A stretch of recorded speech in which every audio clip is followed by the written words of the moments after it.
नमस्कार मित्रों। एक खबर आ रही है। भारत के सुप्रसिद्ध उद्योग जगत के महानायक,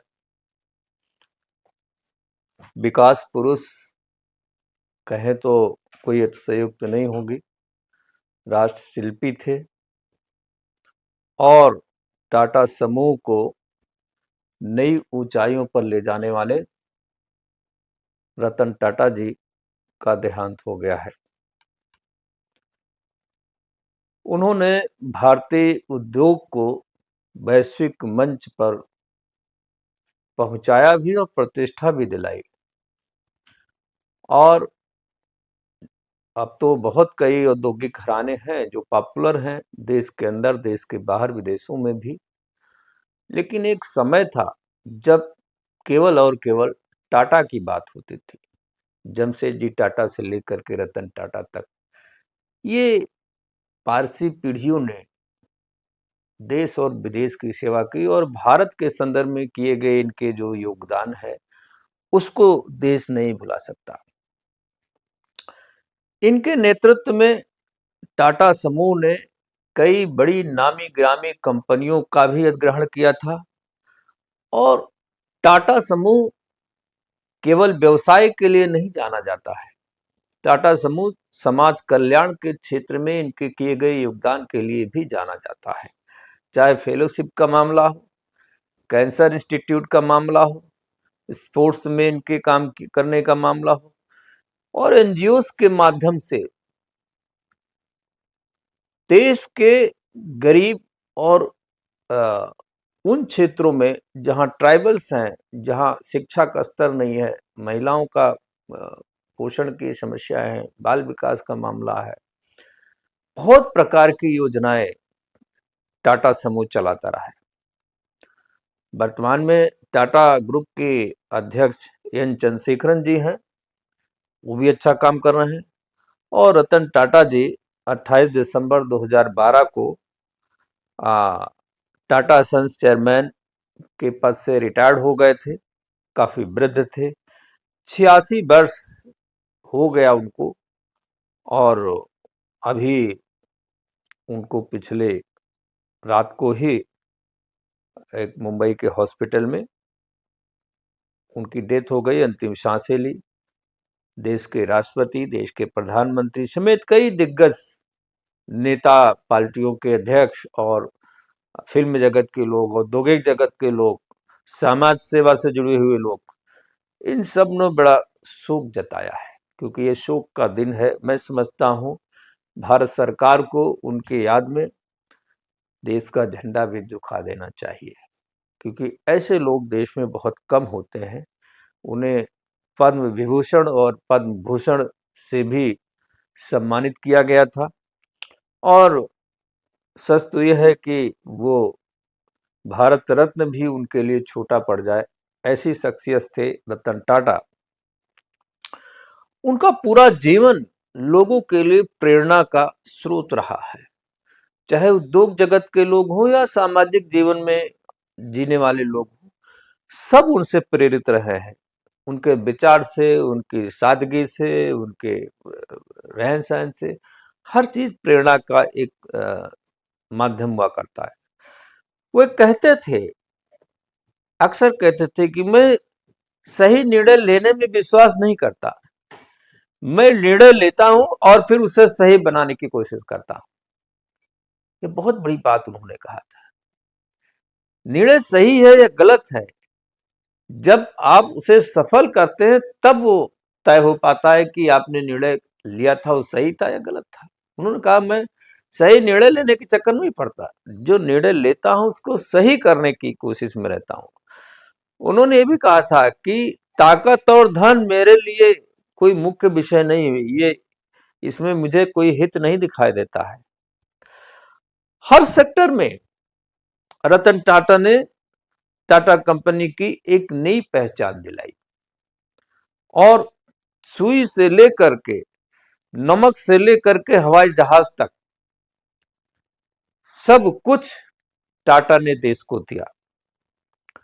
औद्योगिक क्षेत्र में विश्व पटल पर देश की औद्योगिक क्षमता को पहुंचाने वाले लाखों लाख लोगों को रोजगार देने वाले लाखों परिवार आज उनके कारण चलता है, उनकी रोजी रोटी चलता है, उनका परिवार चलता है। आज शायद सबके आंखों में आंसू होंगे। चाहे 1991 में ऑटोमोबाइल से लेके स्टील तक का उनका जो बहुत अच्छा कार्यकाल रहा है, और बहुत प्रकार के जो इंडस्ट्रियल डेवलपमेंट किया उन्होंने। 96 में उन्होंने टाटा टेली सर्विसेज की शुरुआत की, 2004 में कंसल्टेंसी सर्विसेज की शुरुआत की, और इसे सार्वजनिक सेवा के लिए उन्होंने लोगों के सामने लाया, और विदेशों में बड़ी नामी गिरामी कंपनियों को इन्होंने अधिग्रहण किया। 2000 में टेटली कंपनी जो एक चाय की बहुत बड़ी कंपनी है, टाटा चाय जो है, जिसका 450 million US dollar British company को इन्होंने अधिग्रहण कर लिया था, उसको टाटा टेटली करके टाटा टी कंपनी में कन्वर्ट कर दिया। भारतीय कंपनी का ये इंटरनेशनल लेवल पर किया गया उस समय का सबसे बड़ा अधिग्रहण था। 2007 में उन्होंने कोरस टाटा स्टील ने लगभग 6.2 बिलियन पाउंड का जो सौदा था, और ये यूरोप की सबसे बड़ी स्टील निर्माता कंपनी थी कोरस, जिसका अधिग्रहण टाटा ने किया था। इसी प्रकार 2008 में टाटा मोटर्स ने 2.3 बिलियन अमेरिकी डॉलर की एक ब्रिटिश कार ब्रांड जो बहुत फेमस है देश दुनिया में, जगुआर एंड लैंड रोवर्स, इसका भी उन्होंने अधिग्रहण किया था। और जगुआर और लैंड रोवर्स जो है ये बहुत नामी गिरामी कंपनी रही है कार निर्माण के क्षेत्र में। यही नहीं, टाटा समूह ने रक्षा उद्योग में भी, रक्षा क्षेत्र में भी अपनी निजी भागीदारी बहुत अच्छी तरीके से निभाई। जब से खास तौर से इधर सरकार ने रक्षा क्षेत्र में एफडीआई बढ़ाई है, रक्षा क्षेत्र में प्राइवेट सेक्टर को इन्वॉल्व किया है, प्राइवेट सेक्टर को बूस्टअप मिला है, इसमें सबसे अधिक जिसने काम किया है उसका नाम टाटा ग्रुप है। टाटा ग्रुप बहुत प्रकार के काम करती है डिफेंस सेक्टर में। वो हमारे आर्म फोर्सेस के लिए भी बहुत प्रकार की चीजें बना रही है, हमारे डीआरडीओ के साथ मिलकर के, रक्षा अनुसंधान विकास संगठन जो है उसके साथ मिलकर के बहुत काम कर रही है, और डिफेंस में मेक इन इंडिया के तहत बहुत बड़ा अभियान चला रही टाटा ग्रुप। एरोस्पेस में भी टाटा का काम, चाहे ड्रोन का मामला हो, बहुत सारी चीजों में उसके कार्यक्रम में ये ग्लोबलाइज काम कर रही है, ग्लोबल एक्सपोर्टर है, ग्लोबल एक्सपोर्टर कैटेगरी की कंपनी मानी जाती है। और केवल सशस्त्र बलों में ही नहीं, पुलिस के भी, स्टेट पुलिस के लिए भी जो उसके लिए भी तमाम चीजें हैं, जरूरत चीजें हैं, उसको भी उपलब्ध कराने की कोशिश टाटा समूह करती रही है। टाटा एडवांस सिस्टम लिमिटेड जो है वो इंडियन आर्मी के लिए बहुत कारगर सिद्ध हुआ है, और एक नई ऊर्जा, एक नई ताकत जो है इंडियन आर्मी को मिली है। टाटा कंट्रोल का जो डिजाइन और डेवलपमेंट, प्रोडक्शन का इनका जो सिस्टम है वो इतना ज्यादा बूस्टअप दे रहा है हमारी सेना को।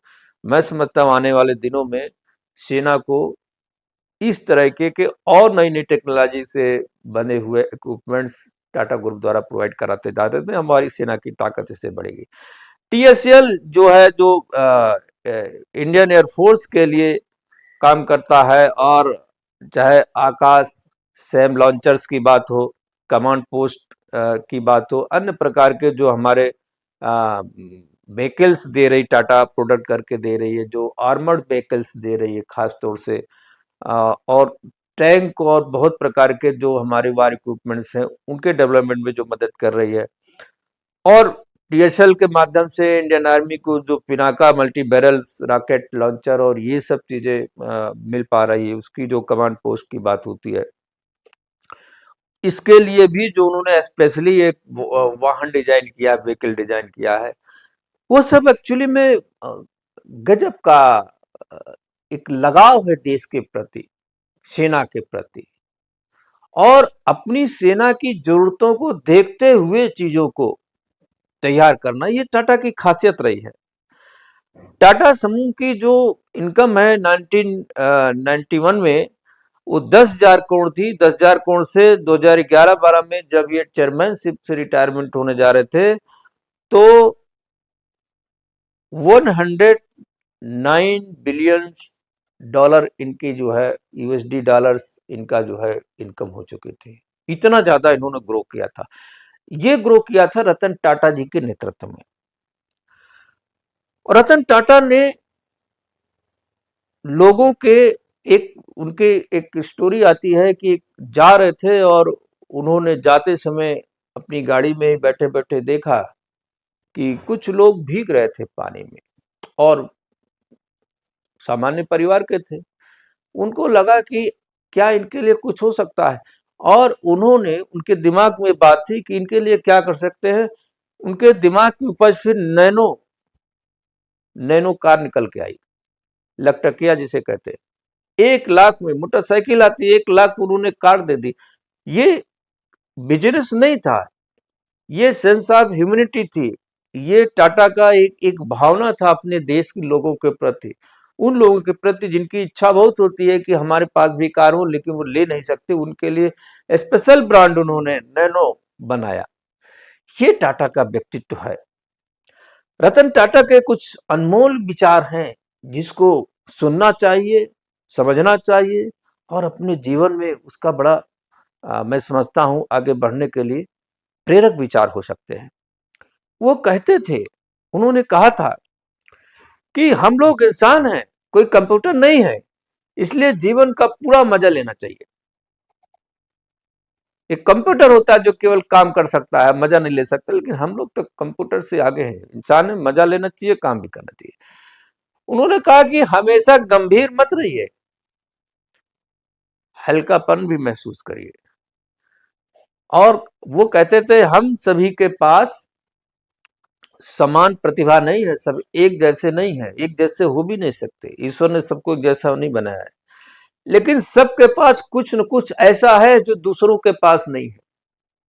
ईश्वर ने सबको कुछ नया दिया है, सबके पास समान अवसर होता है, उन अवसरों का लाभ उठाइए। अपनी प्रतिभा को विकसित करने का प्रयास करिए। जो भी आपको प्राप्त है, जो भी ईश्वर ने आपको दिया है, उसको डेवलप करने की कोशिश करिए। सत्ता और धन के चक्कर में मत भागिए। उन्होंने एक और बड़ी अच्छी बात कही थी। उन्होंने कहा था कि अगर आप तेज चलना चाहते हैं तो अकेले चलिए। भीड़ के साथ आप रेस नहीं कर सकते, तेज नहीं चल सकते। लेकिन अगर आप दूर तक जाना चाहते हैं तो साथ चलिए। अकेले आप दूर तक नहीं जा सकते, टूट जाएंगे। भीड़ के साथ आपको चलना पड़ेगा, साथ चलना पड़ेगा, आपके साथी होने चाहिए। लंबे रास्ते के लिए अकेलापन ठीक नहीं रहता। ये टाटा जी का करते थे। वो ये भी कहते थे, अब आप उनके उनके उनके विचार को देखें, क्या लेवल था उनका। कहते थे, अगर लोग आपको पत्थर मारते हैं तो उन पत्थरों का उपयोग अपना महल बनाने के लिए कर लीजिए। यानी वहां भी संभावनाएं देख रहे हैं, वो वहां भी अवसर देख रहे हैं कि जो ईटा पत्थर आपके पास आ रहा है वो आपके काम का है, उसको भी ले लीजिए, उसको अपने ऊपर। लोग पत्थर मारना बंद कर दें, क्योंकि उनको लगेगा कि मेरे से तो इसको फायदा मिल रहा है, उल्टा नुकसान पहुंचाने की कोशिश कर रहा है, इसको फायदा मिल रहा है। लोग पत्थर मारना अपने आप बंद कर देंगे। ये विचार जैसे कोई संत, कोई बहुत बड़ा तपस्वी का विचार हो, ये विचार उनका था। वो ये भी कहते थे कि अच्छी पढ़ाई करने वाले और मेहनत करने वाले दोस्तों को कभी मत चिढ़ाना, क्योंकि ये दोनों ही लोग, जो अच्छी पढ़ाई कर रहा है, जो मेहनत कर रहा है, एक समय ऐसा आएगा, हो सकता है तुम्हें उसके नीचे काम करना पड़े, और फिर पूरे जीवन भर ये टीस रहेगी कि मैंने ऐसा क्यों किया था उनके साथ। क्योंकि जीवन उतार चढ़ाव से भरा होता है, इसकी आदत डाल लीजिए। जीवन एक जैसा नहीं होता है। आज जो नीचे है वो कल ऊपर हो सकता है, आज जो ऊपर है कल नीचे हो सकता है। आज आपका कुछ है, कल कुछ होगा, कल जो होगा वो आज नहीं है। ये सब रतन टाटा के विचार थे और उनके ये विचार लोगों के दिलों में उतर जाते थे, लोगों के लिए प्रेरणा का काम करते थे। रतन टाटा ने देश के लिए जो कुछ किया और जो उन्होंने विचार दिया वो निश्चित रूप से बहुत आदरणीय है, बहुत सम्माननीय है। और देश के बारे में उन्होंने एक बात कही थी, उसे कहना बहुत जरूरी पड़ जाता है आज। उन्होंने कहा था कि मैं हमेशा भारत के भविष्य की क्षमता के बारे में उत्साहित रहता हूं और विश्वस्त भी रहता हूं। मुझे अपने देश की, वो पारसी परिवार के थे जिन्होंने अपना देश छोड़ के, पर्शियन जो आज ईरान है कल पर्शियन था, वहां से परिवार आया था कभी, लेकिन इनके रग रग में भारत बसा हुआ था। उनका भारत के भविष्य और भारत की क्षमता के बारे में बहुत उत्साहित मैं रहा हूं, बहुत विश्वास मुझे रहा इस देश के प्रति। मेरा मानना है कि महान क्षमता वाला एक महान देश है, ऐसा देश दुनिया में कोई दूसरा है ही नहीं। ही रतन टाटा ने कहा था, रतन टाटा के विचार थे। मित्रों, आज उस शख्सियत का, आज उस महान आत्मा का, उस महापुरुष का हमारे बीच से चले जाना, अलविदा कर देना, ये हम सबके लिए आने वाले समय में भी एक अपूर्णीय क्षति के रूप में दिखाई देता रहेगा। भारत के लिए, भारतवासियों के लिए, भारत सरकार के लिए, भारत की सेना और तमाम व्यवस्थाओं के लिए। लेकिन जो कुछ वो कर गए हैं और जो वो वृक्ष लगा गए हैं, वो वृक्ष जो आज बट वृक्ष है जमशेदजी टाटा का, उस बट वृक्ष की छाया में देश फलित होगा, फुलित होगा और आगे बढ़ेगा और उनकी कंपनी पहले की तरह सेवाएं देती रहेंगी। आने वाले समय में नई नई सेवाओं में आएंगी और हम सबका वो विश्वास टाटा के प्रति जो अटूट विश्वास रहा है वो बना रहेगा, आगे भी चलता रहेगा। इन्हीं शब्दों के साथ आज ये वीडियो यहीं पर विराम देते हैं। इस चैनल को सब्सक्राइब करें, शेयर करें, लाइक करें, सुझाव देना मत भूलें और हमारी टीम को सपोर्ट करें। बहुत बहुत धन्यवाद।